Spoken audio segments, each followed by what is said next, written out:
ज्ञान गंगा में आपका स्वागत है। आज मैं आपको परसों का अवशेष बताऊंगा कि एबीसीडी का पाठ क्या होता है। जब कोई अधिकारी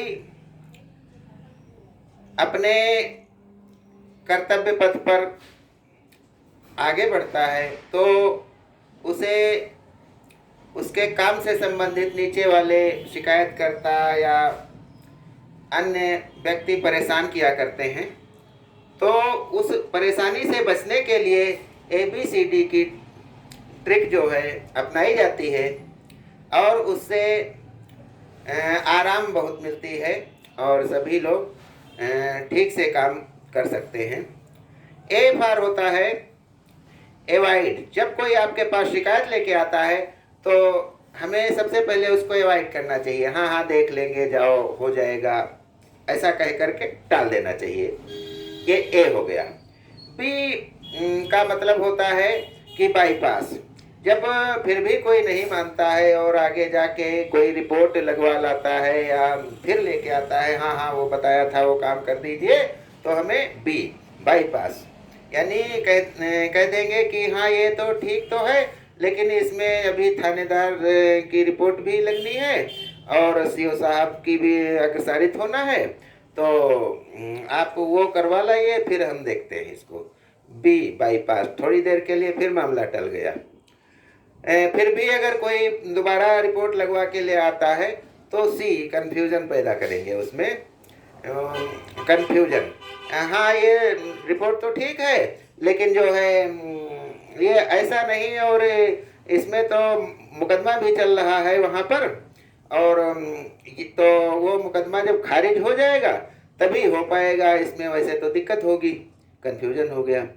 फिर भी अब वो आदमी वहाँ से मुकदमा खारिज करवा करके आ गया है जब, तो डी डन कर दीजिए, उसका काम कर दीजिए। तो इस प्रकार से दोनों पक्षों का काम हो गया और जो जुनूनी शिकायतकर्ता जिसको आवश्यकता थी वही जो है उसी का काम हुआ और हमें आराम भी मिल गया। तो ये एबीसीडी का पाठ होता है। दूसरा मैं आपको आज बताऊंगा कि जो कुत्ते होते हैं तो वो घर के बाहर जब निकलते हैं तो वो जगह जगह पेशाब करते हैं। तो इसका मतलब ये होता है कि जैसे हम अपने प्लाट में या अपने घर में या अपने खेत में बॉर्डर बना देते हैं, बाउंड्री बना देते हैं, तार से घेर देते हैं, लेकिन वो अपना इलाका चिन्हित करने के लिए कि ये हमारा इलाका है, यहाँ हम रहते हैं, उसके लिए वो चिन्ह बना देते हैं। और उनके पास और कोई ईंट गारा होता नहीं है तो इसलिए वो पेशाब कर जगह जगह पेशाब करते हैं, जिससे दूसरा कुत्ता कोई आए और उसको सूंघेगा तो वो जान जाएगा कि ये जो यहाँ पर रह रहा है कुत्ता वो हमसे ताकतवर है या हमसे कमज़ोर है या हमसे लचर है या हमारे बराबर है। ये सब बातें वो सूंघ करके जान जाता है।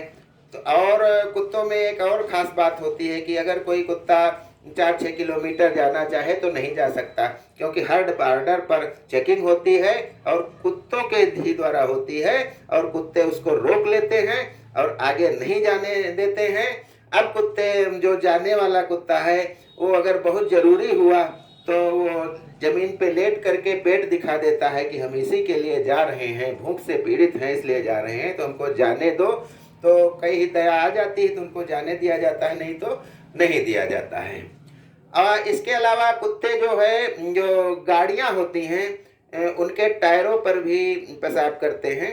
तो इसका ये मतलब होता है कि वे अपने पुरुषत्व की, अपने मतलब ताकत की धमक जो है अन्य कुत्तों को देना चाहते हैं, तो वो गाड़ियों के टायर पे वो सोचते हैं ये दूर दूर तक जाएगी, या कोई खंभा या बॉर्डर मिल गया तो उस पर पेशाब करेंगे कि कोई कुत्ता आएगा तो समझेगा हमारे बारे में, हमको जानेगा और इधर हमारे इलाके से गुजरने की जरूरत नहीं करेगा। और प्रायः देखा जाता है कि मोटरसाइकिल हो या कार हो, कुत्ता हमेशा आगे के पहिए पर ही पेशाब करता है। तो इसका ये अर्थ होता है कि उसके मन में ये है कि हम जो आगे पहिया है वो जल्दी आगे पहुंचेगा, जल्दी दूर दूर तक जाएगा, वो आगे रहेगा, इसलिए उसकी सूचना भी दूर दूर तक जाती रहती है। तीसरी बात यह है कि कभी कभी जो कुछ ज़बरदस्त कुत्ते होते हैं तो वो मोटरसाइकिल या और कार वगैरह जो निकलती है पड़ोस से तो उस पर अनायास ही झपटते रहते हैं। तो इसका ये मतलब होता है कि वो जो है उन कुत्तों पे दूसरे कुत्ते जो पेशाब किए हुए होते हैं उन कुत्तों से अपने को ज़्यादा ताकतवर मानते हैं और इसलिए वो उन गाड़ियों की मतलब उनको गंध पहचान में आ जाती है और वो उन गाड़ियों के जब दूर से ही आ रही होती हैं तभी चिन्हित कर लेते हैं उन्हें और उस पर बैठ जाते हैं पोजीशन लेकर के, और जो ही गाड़ी आती है तो उसके पीछे पीछे भागते हैं कि तुमसे हम ताकतवर हैं। ये एक संदेश देना चाहते हैं, वो काटने के लिए नहीं खड़े होते हैं। कोई सवार के पीछे अगर मोटरसाइकिल पे है कुत्ता भागता है तो अगर वो रुक जाए सवार तो कुत्ता कुछ नहीं करता है, वो उसके लिए नहीं है, वो अपनी बिरादरी को ही नीचा दिखाने के लिए, अपने को ताकतवर सिद्ध करने के लिए ये सब क्रियाएं करता है। तीसरा मैं बताना चाहूँगा कि सरकारी नौकरी का वेतन और सोना और जो है सरकारी नौकरी का वेतन और सोना और ज़मीन की कीमतें ये एक समान गति से बढ़ती हैं, अर्थात सन 70 से लेकर